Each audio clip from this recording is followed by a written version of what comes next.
मेरे प्यारे भाइयों बहनों, अब मैं आपको आचार्य चाणक्य सेवा आश्रम की तीसरी कार्य योजना के विषय में परिचित कराना चाहता हूं। तीसरी कार्य योजना के विषय में जानकारी देना चाहता हूं। मेरे प्यारे भाइयों बहनों, आचार्य चाणक्य सेवा आश्रम की तीसरी कार्य योजना है पर्यावरण संरक्षण, नदी संरक्षण और वृक्षारोपण का कार्य करना। आप सभी जानते हैं कि मैं योगाचार्य आनंद प्रकृति से बहुत प्यार करता हूं। प्रकृति मेरी माता है और मैं इस प्रकृति का पुत्र हूं। वैसे आप सभी भी प्रकृति के पुत्र हैं, खाली मानने की देरी है। आप इस बात को स्वीकार करिए कि हम सभी जीव जंतुओं की उत्पत्ति इस महान ब्रह्मांड में जो इस प्रकृति माता है उससे गर्भ से हुई है।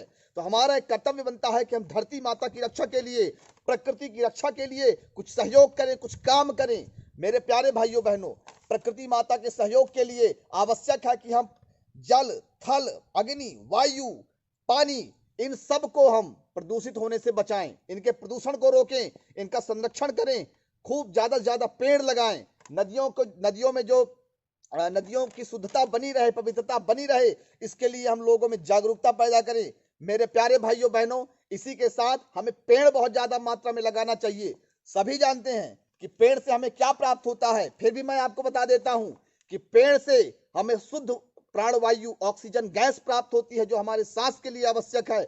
उससे हम लकड़ियां प्राप्त करते हैं, उससे हम फल प्राप्त करते हैं, उससे हम फूल प्राप्त करते हैं, उससे हम आयुर्वेदिक औषधियां प्राप्त करते हैं। साथ ही साथ पेड़ से पक्षियों को बनाने के लिए, घोंसला बनाने के लिए जगह मिलता है, पक्षियों का आवास होता है। वन्य जीव जो जंगली जानवर हैं उनको जंगलों में रहने के लिए पनाह देता है वृक्ष। इसलिए मेरे प्यारे भाइयों बहनों, पेड़ लगाइए।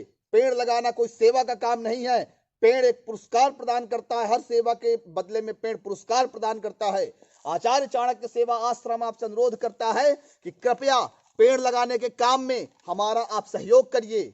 आइए हम बहुत सारे पेड़ लगाएं, फलदार वृक्ष से धरती माता को भर दें, जिससे पशु पक्षी इंसान सभी को माने लाभ प्राप्त हो सके। हमने बचपन से पढ़ा है कि पेड़ परोपकार के लिए जन्म लेता है, पेड़ परोपकार के लिए फलता है।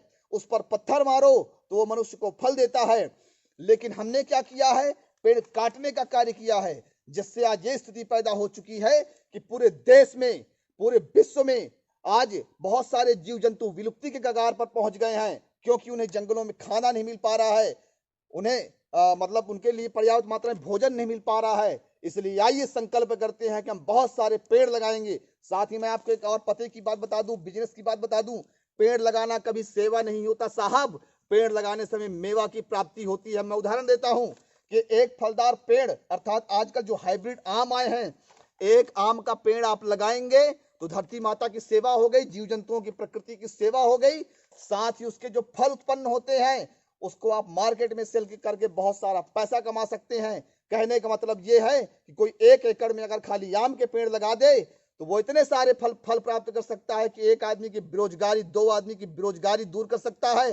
सालाना 2 से 4 से 5 लाख रुपए तक वो व्यक्ति अपने 1 एकड़ जमीन से कमा सकता है। तो कहीं ना कहीं देश की बेरोजगारी को दूर करने का काम भी पेड़ कर सकता है। आचार्य चाणक्य सेवा आश्रम आयुर्वेदिक खेती और वृक्षारोपण के कार्य को पूरे देश में फैलाना चाहता है। सेवा के साथ साथ मेवा, अर्थव्यवस्था को सुधार करनी हमें देश की। इसलिए पेड़ लगाइए मेरे भाई, पेड़ बहुत प्रॉफिटेबल होता है, बहुत लाभ की चीज होती है। यह प्रकृति के लिए, जीव जंतुओं के लिए, सभी के लिए हितकारी है। फिर से आपको याद दिला दूं, इस वीडियो को लाइक, शेयर और कमेंट जरूर कर दीजिए, जिससे हमारी योजना देश के आम से आम और खास से खास लोगों तक पहुंच सके और इस देश के लिए हम कुछ कर सकें। मेरे प्यारे भाइयों बहनों, इतने जोश और उत्साह के साथ मैं आपसे रिक्वेस्ट करता हूं, तो कृपया एक शेयर का बटन आप जरूर दबा दीजिए, कमेंट्स कर दीजिए, ताकि हमारा वीडियो प्रमोट हो और समाज के माने दूर से दूर स्थित लोगों तक हमारी योजना पहुंच सके और इस देश के लिए हम कार्य कर सकें। क्या आप हमारी संस्था के लिए इतना जरूर कर सकते हैं? मेरे प्यारे भाइयों बहनों, योगाचार्य को दीजिए इजाजत। जय हिंद, जय भारत।